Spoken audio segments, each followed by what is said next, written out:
Fala pessoal, tudo bem? Nessa videoaula de hoje vamos aprender um pouquinho, entender um pouquinho sobre a ideia, o conceito de coordenadas polares.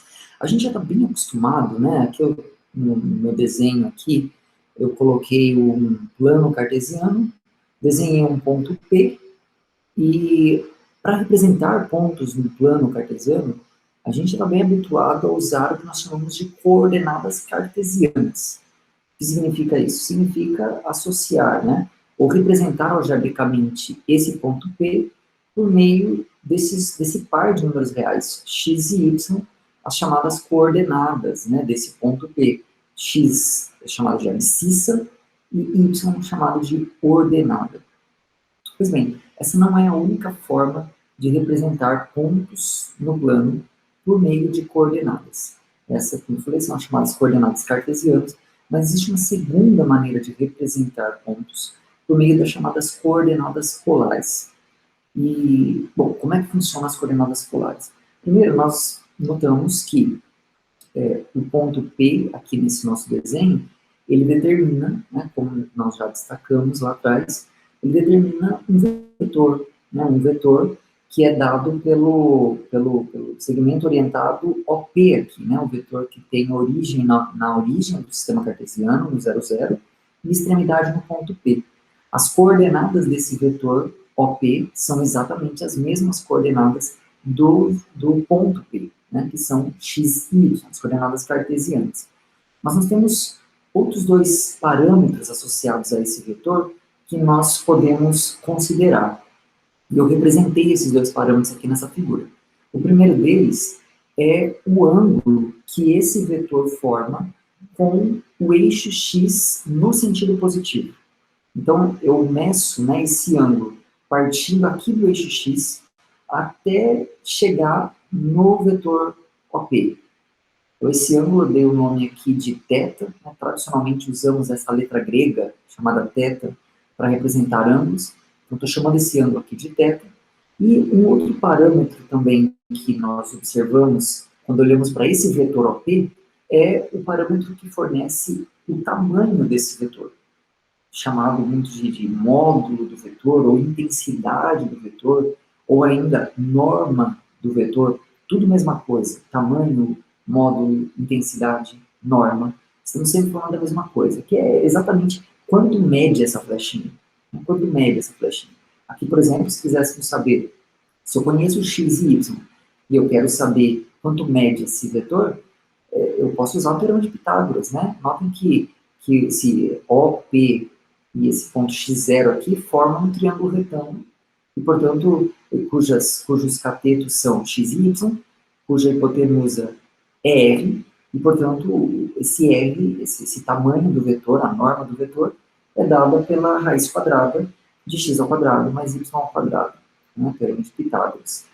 Portanto, temos esses dois parâmetros. Θ, o ângulo que o vetor forma com o eixo x positivo, e r, o tamanho, a norma do vetor.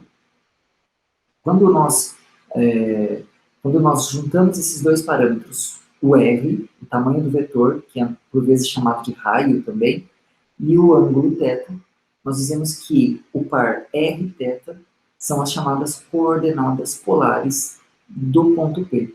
Pois bem, nós conseguimos representar qualquer ponto no plano por meio das suas coordenadas polares. Né? Então, para cada ponto P do plano, nós podemos representá-lo tanto com as suas coordenadas cartesianas, quanto com as suas coordenadas polares. O que nós queremos entender aqui suponha que eu tenha um ponto P que é dado por meio das suas coordenadas polares. Como obter as suas coordenadas cartesianas? Ou seja, como expressar as coordenadas cartesianas x e y desse ponto P, que é dado pelas coordenadas polares r e θ. E, para responder essa pergunta, novamente, nós usamos trigonometria básica do triângulo retângulo.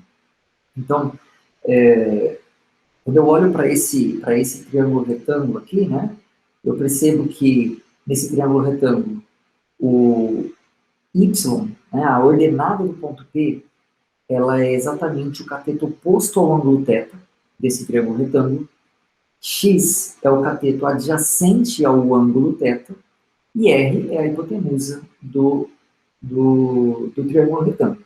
Né? Então, a trigonometria que nós aprendemos lá no triângulo retângulo nos diz que,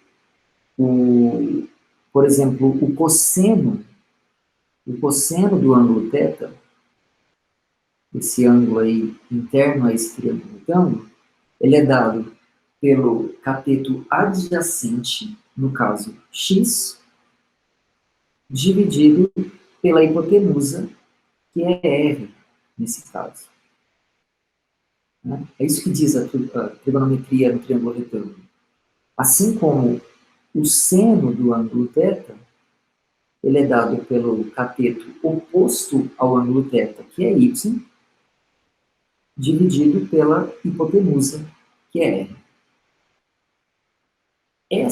Essas duas expressões nos permitem expressar x e y, as coordenadas cartesianas, em termos de R e θ.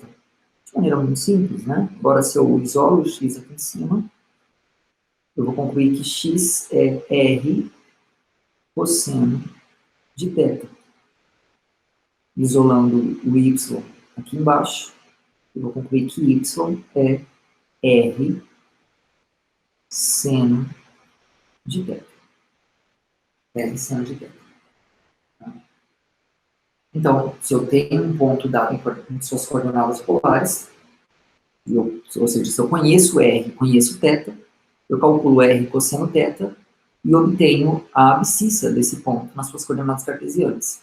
Faço R vezes o seno de θ e obtenho a ordenada desse ponto nas coordenadas cartesianas. Agora, se eu posso representar pontos tanto por coordenadas cartesianas quanto por coordenadas polares, e se curvas, como já vimos, são pontos ou vetores, né? De fato, aqui a representação em coordenadas polares do ponto P coincidem com a representação em coordenadas polares do vetor OP, né? Assim como acontecia com as coordenadas cartesianas. Agora, se uma curva é uma função definida no intervalo da reta com valores no R2, no plano, né? Se curvas, né, funções vetoriais são funções que associam números, parâmetros reais a vetores no plano ou a pontos no plano, então eu posso expressar, a gente já viu algumas formas de expressar curvas. A gente já viu, né, a gente tem a forma vetorial, equação vetorial, equações paramétricas, a equação geral, né, temos algumas formas. Agora a gente tem uma nova forma de representar curvas por meio de suas coordenadas polares. Ou seja, eu posso representar esses pontos que estão na imagem dessa curva por meio das suas coordenadas polares. Então, por exemplo, eu posso me referir, por exemplo, à curva dada pela seguinte equação polar. Então, a equação polar R igual a θ, R igual a θ, isso aqui representa, isso aqui é uma curva. É uma curva. É uma curva dada pela sua equação polar. Né? Uma curva em coordenadas polares. Em coordenadas polares. Tá, ótimo, né? E se eu quiser agora fazer um esboço dessa curva? Se eu quiser fazer um esboço dessa curva, eu posso, por exemplo, tentar encontrar a sua equação vetorial, ou as suas equações paramétricas. Tá, mas e como é que eu faço isso? Né? Então, uma forma bem bacana de encontrarmos, dada uma curva em coordenadas polares, encontrarmos as suas equações paramétricas, usarmos, claro, né, as relações entre as coordenadas polares e coordenadas cartesianas, né, e a gente pode introduzir um parâmetro t para a nossa curva, e a gente pode fazer isso da seguinte forma. Eu vou introduzir o meu parâmetro t, E o meu parâmetro t, na verdade, vai ser exatamente θ. Então, eu estou atribuindo o nome para o meu parâmetro, né? O meu parâmetro t, ele vai, nesse caso, representar o ângulo θ dos pontos dessa curva. Bom, se t é o meu ângulo θ, e se nesse caso a curva é dada pela equação r igual a θ, então claro que t também é igual a r, nesse caso, né? Agora, ótimo, se sabemos disso, então eu posso expressar as coordenadas, desculpa, as equações paramétricas dessa curva, né? Porque eu sei que a coordenada cartesiana x desse ponto, ela é dada por r cosseno θ, né? Ela é dada por r cosseno θ. E, nesse caso, os pontos sobre essa curva, eles satisfazem a igualdade, r igual a θ. E esse r, que é igual a θ, nós estamos chamando de t. Portanto, a conclusão é que x ele é t cosseno de t. X é t cosseno de t. Aí y é r seno θ, né? R seno θ. R é t, θ é t. Portanto, y é igual a t seno de t. E como é o esboço dessa curva? Bom, agora, nada melhor do que o GeoGebra para nos ajudar nessa tarefa, né? Vamos ver como é que a gente coloca uma curva lá no GeoGebra para fazer o esboço. Então, eu vou compartilhar aqui com vocês, na tela do GeoGebra, e vamos entender um pouquinho como é que a gente faz isso. É de fato bem simples, né? Vocês vão gostar. Clicando aqui na caixinha que aparece aqui para a gente poder digitar fórmulas, a gente vai digitar a palavra curva. Curva. E aí, quando começar a digitar, ele já vai dar aqui para a gente qual opção você quer. No caso, eu quero uma curva no plano. Se eu quero uma curva no plano, então é essa primeira opção aqui que tem, onde aparece ali, expressão, vírgula, expressão, é porque são duas coordenadas. Percebam que a de baixo ela tem expressão, expressão e expressão.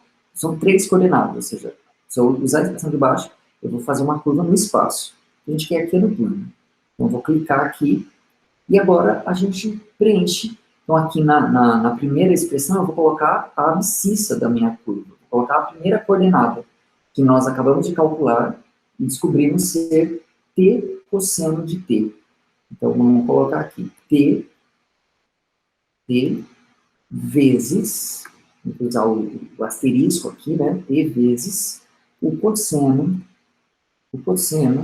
de t. Cosseno, a função cosseno, CAS, né? O comando que o GeoGebra entende. T cosseno de t é a primeira coordenada da nossa curva. A segunda coordenada, t seno de t. Então, t vezes seno de t. Seno, o GeoGebra não entende SN, como a gente denota no Brasil. Ele entende o SIN.